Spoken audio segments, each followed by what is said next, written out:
All right, guys, it is 10:58 on day 141. That's the 21st of August.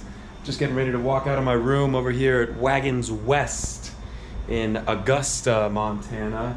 Thought I'd get you the quick little room tour. I'm already all packed up, got my pack all squared away. Not much to it. I think it was like 85 a night or something like that.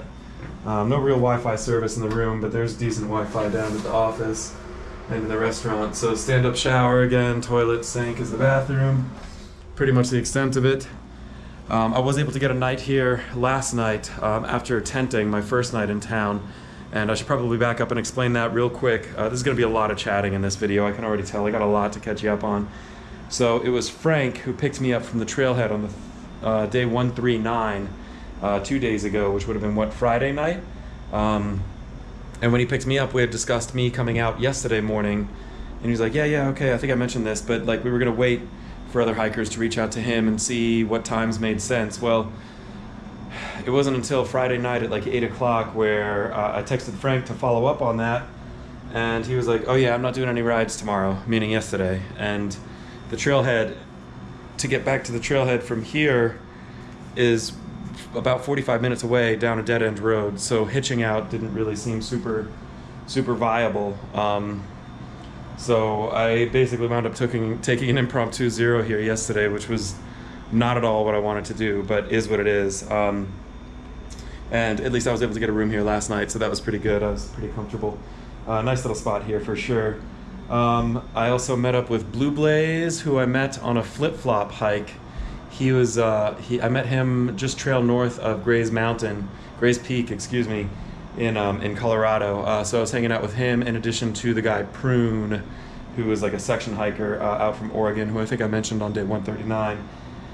Let's see, so other stuff that's happened. I've looked yet again in more detail at my maps. I have surmised I don't have very much longer at all, fewer than 2 weeks until I'm sleeping in my own bed.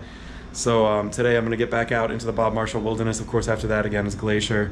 But in between those two will be East Glacier, where I will, spend 1, 2, or 3 nights, depending how it all kind of shakes out. Probably meet up with Martin, who will actually be summiting, or I'm still in AT mode, who will be reaching the northern terminus ahead of me, because he's already been through East Glacier, and now he's breaking out of East Glacier, I think, this morning. So he's going to go ahead and reach the northern terminus on his own and then come back to East Glacier. So it looks like I'll be meeting up with him the day after or 2 days after he's finished his thru-hike, which is really, really cool. Super excited to see him. Fewer than 2 weeks remaining. I have looked into exactly what sort of path I'm going to take through Glacier at this point, but I don't want to spoil the surprise. So I have my dream itinerary all sort of charted out now, but it all comes down to what the permitting looks like. And unfortunately, the ranger station at East Glacier is not really fully operational. So the way that works is I'm going to need to get to East Glacier, spend as much time as I want to spend just hanging out in the town itself or whatever, and then hike whatever 10 miles or something like that to what's called Two Medicine River Ranger Station, or Two Medicine Lake Ranger Station, maybe, I don't recall. And then talk to them about permits. Unfortunately, unlike Yellowstone, I'm not able to book any of my nights in Glacier ahead of time. So instead, I need to actually be in person when they open at 7, and hopefully I can book whatever permits I want for the different campsites throughout the park for as many nights as I plan on spending in the park. And then one other thing I did on my zero yesterday was I went ahead and booked my flight home. I mean, you know, as excited as I am to get home, I also hate to think about the trip being over. It's kind of like totally a double-edged sword, but I have booked my flight home at this point. I did spend an extra 40 or 50 bucks or whatever to get a ticket that I'm able to move dates one way or the other. I also went ahead and forwarded that email to my wife, my sister, and my parents, so that in case it becomes evident to me that I won't be able to make my flight on the day I've booked it right now, I can send them a Garmin InReach message and ask them to change my dates. So that seemed like kind of I was covering all my bases in that respect, and hopefully that'll work out fine for me. So I have booked my flight home. I have been in touch with yet another friend of Lauren. Lauren is the guy who put me in touch with Kurt in Steamboat Springs, Colorado. And Lauren, again, is off in Oregon right now, but he's also got friends just right outside West Glacier or Whitefish in, I think it's called Columbia Falls, Montana. sort of in between those two towns, Glacier and Whitefish, which are also immediately adjacent to Kalispell, where the airport is from which I will be flying home. So I've been in touch with those folks as well, because it looks like they might be willing and able to put me up for a night as well. So anyways, that catches me up on all my zero stuff. Frank should be here in probably about another hour or so, and I'm going to run back down to the restaurant here and grab a second breakfast, as it were, and then wait for him. So I will check back with you guys in just a little bit. All right, 1:17. There's the Blaze Tap, 1:17 p.m. and 80.4 degrees. Decently warm, decently late, but is what it is. Frank showed up today, gave me a ride to the trailhead, so that was nice. We were with that group of 4 hikers with whom I rode in, who are dog bite, simple, +1, and slowpoke, as well as Blue Blaze, who I mentioned this morning, out of Roanoke, Virginia. So that's pretty good. Definitely a pretty full house. Back to the trailhead now.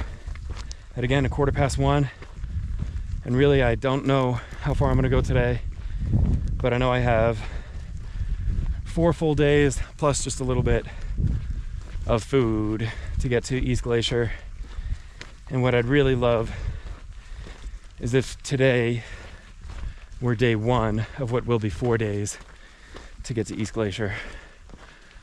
But I'll kind of see how the trail treats me and how things are looking up ahead. One other thing I didn't mention in my rundown of 0-day activities from yesterday was there was like I think they called it like a peddler's fair or something down in Augusta. Basically a bunch of like 10 by 10 easy up shade structures that merchants and jewelry makers and cutting board makers and stuff sort of set up downtown. Well, part of all that, there was like the old-timey photos, like old-timey Western photos. You get like a cowboy hat and a shotgun and take a picture. Well, so I was just hanging out eating breakfast, not really worried about any of this. And it turned out the photographer was actually setting up in the bar adjacent to the restaurant in the motel, and was looking for test subjects to come, test his lighting and stuff like that. So he grabbed me and a guy called Steve, a local guy called Steve, dressed us up, gave us shotguns and hats and stuff, took a picture. And then when I went back to that bar last night, just for one quick beverage before bed, noticed the picture hanging up behind the bar of me and Steve dressed up in our old-timey Western outfits. So if you happen to be in Augusta, Montana, swing by the Wagons West Motel Bar, and you might see a picture of Beat and Steve dressed up in our Western outlaw costumes hanging behind the bar. So that's pretty neat. Yeah, that's about it. I'm on this short spur trail to get back to the Bob Marshall Wilderness and hike from there. I will say, final thought is that some of the southbounders who I've run into, southbounders or flip-floppers or whatever, have been kind of throwing cold water on my expectations of the Bob Marshall Wilderness. They said Glacier doesn't disappoint, but that Bob Marshall is a little burnt out and a little less beautiful than it is reputed to be. So I'm a little curious to see whether the reality lives up to the expectations, or whether these more recent reports are indeed accurate. Either way, I'll enjoy it. Hopefully 4 days to get to East Glacier, and I will get hiking. Talk to you guys a little later.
Alrighty folks, it is 4:19 p.m. and it is 82.6 degrees here on day 141, which is clearly not a multiple of 7. However, well, it's going to be a health update. Quick explanation as to why. Usually I skip these when I'm in town or taking a 0 day on a multiple of 7, but last year on the Appalachian Trail, I was just about this same distance from the finish of the trail when I had missed a health update by a couple days and fell and broke my hand. And I'd really rather not repeat that. And I'm superstitious as all heck. And frankly, I probably only have maybe 2, likely just 1 health update after this. So I thought I would just go ahead and take care of it and hopefully appease the superstition gods. Yeah, not a whole ton to report this week. I'll start off with news on that right ankle.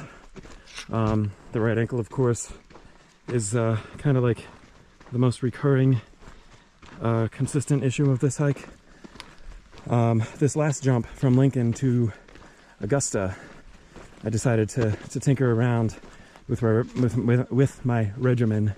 So instead of taking 2 ibuprofen in the morning, 2 200 milligram ibuprofen in the morning and then another 200 milligram in the afternoon with lunch, I throttled that down. I was just taking 2 in the morning and not at lunch. And then I also decided to not wrap my ankle any of those 2.5 days from Lincoln to Augusta. So went well, and so far this morning I have not taken any ibuprofen, nor did I wrap up my ankle, and so far so good. I do still have plenty of ibuprofen. Indeed, I bought more just in town here in Augusta, and I'm carrying my ace bandage for sure. Just a versatile piece of gear to carry the whole hike. So if I got to rewrap it, if I got to take more ibuprofen, I will. That's no problem. But generally, I tend to think the less interference with stuff like that, the better. So yeah, so that's the ankle. Sticking with feet, I'll sort of mention for the record one phenomenon I've noticed on this hike, which I did not experience at all on the AT, to the best of my recollection, was it's just like the heels of my feet, around the heels, are very, very, very dry and calloused and hard. I mean, it's just solid, dead skin, hard, all around the heels. I think I've mentioned this in a previous health update, but it's not particularly painful or annoying in any way. It's probably unsightly. I couldn't be a foot model right now for no great shortage of reasons, but yeah, it's something interesting that I don't know why I would be experiencing that on this hike and not on the AT last year, but just sort of interesting. So I expect once I finish this trail and get home, I may try and get a pedicure or something, to be honest, and get that squared away. But I'll definitely be using bag balm, and that bag balm I bought and mailed home to try and get my body back once this trail is done. That'll be nice. So that's the ankle. That's the heels of my feet, really. The only other thing I'll say about health update with respect to health is I haven't been sleeping great the past week or so. Just been having trouble falling asleep, and then when I do invariably wake up throughout the course of the night, it can be a little tricky to fall back asleep. Usually I sleep extremely well. There's some things I'm good at, and sleeping's one of them. But this past week or so, and I'm pretty sure what it is, it has nothing to do with my gear or anything like that. All that stuff's doing great. But I think it's just I have a busy mind again. Like, we're getting close to the end of the hike, and so I'm thinking about flying home, and I'm thinking about seeing my wife and transitioning back into that other life and getting back to work, and a lot of good stuff for sure. It's not that it's bad stuff that I'm stressed out about, but it's a different part of my brain that really hasn't been particularly, I don't know what, engaged or necessary for the past 5 months. And now what in the world is going on at this junction? All right, We got a trail shooting off that way, trail shooting off this way, and then a trail which I'm pretty confident is not mine going downhill. Let me just take a quick look and confirm which way I'm going. Yeah, just keep on keeping on. Yeah, so a little bit of difficulty sleeping. I shouldn't say difficulty, just sleeping less well this past week. And hopefully now that I booked my flight and all that, that'll kind of chill out a little bit and I can sleep well again, because certainly that is an extremely important part of this endeavor, is giving yourself the sleep that you need to recover. Yeah, and that's really about it for the health. I mean, everything else is doing good. Hands, those splits on my fingers, those mercifully have not reappeared in any significant capacity. And everything else is doing good. Head, body, stomach, all that. Knees, hips, all that. Hopefully my body will give me another couple weeks or whatever. Well, hopefully my body will give me many more years to come. But anyways, with respect to gear, not a whole ton to report there. The only thing I'll just kind of document is that I am watching very closely the deterioration of this pair of shoes. So far, so good. I think they're holding up well. They have probably about 300 miles in them. I haven't really done the math, something like that. And I'm hopeful that they'll last the rest of the trail. But frankly, I really don't have a lot of recourse if they start failing at this point, because I'm just getting so close where it'd be tough to get another package out or anything. So I think they'll be fine, but we'll hope. I mean, we'll hope. Yeah, so that's about it for the health update. That's health, that's gear. Just a quick reminder again that once I finish this trail and get home, I would love to do a Q&A video. So if you have a notepad or anything and you've developed any questions about the hike, or you yet develop any questions, just jot them down real quick.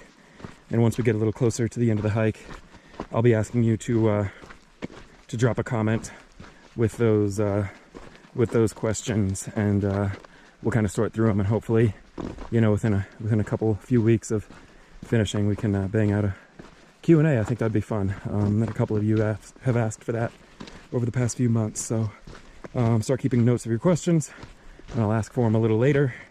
And yeah, that should be good.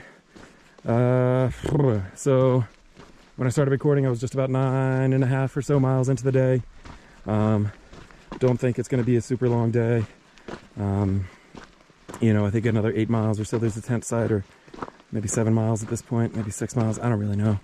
Who really cares? But per usual, I think my plan is more or less to hike till 7 o'clock-ish and then pitch up and call it a day. So it'll wind up being a shorter mileage day, but hopefully I can put myself in spitting distance of the Chinese wall, that wonderful feature here in the Bob Marshall Wilderness, and get there tomorrow morning. But yeah, we'll go another, whatever it is, 6, 7, 8, 9 miles, who knows, 5, 6, who knows, whatever it is. We'll keep hiking until about 7, and I'll talk to you guys once I get to camp. All right.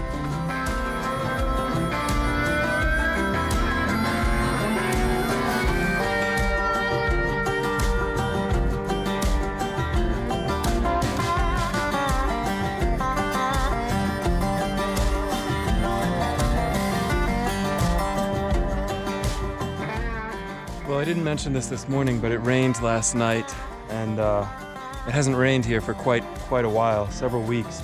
So the trail's been a little muddy, and not terrible. I'm moving okay, but definitely a little muddy. And I've been keeping my eyes open for what I just found. It is 2 prints of pretty specific type. That is not a dog. That's not a horse. And since it only just rained last night, there's a size comparison. That is very clearly, very undeniably my first, well, I can't say first, but, well, my first bear prints in grizzly country. And they're fresh. Awesome. For the record, I don't know if that's grizzly. Could be a black bear. Who knows? A little more evidence of bear right here. Yes, indeed. This one not so recent. Size comparison. That's a big critter. That's a big critter with sharp fingernails.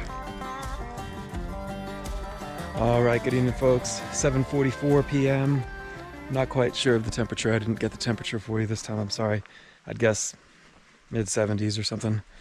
A little humid again with that rain last night. The forest is still sort of wet, so yeah, but not bad. Not bad overall.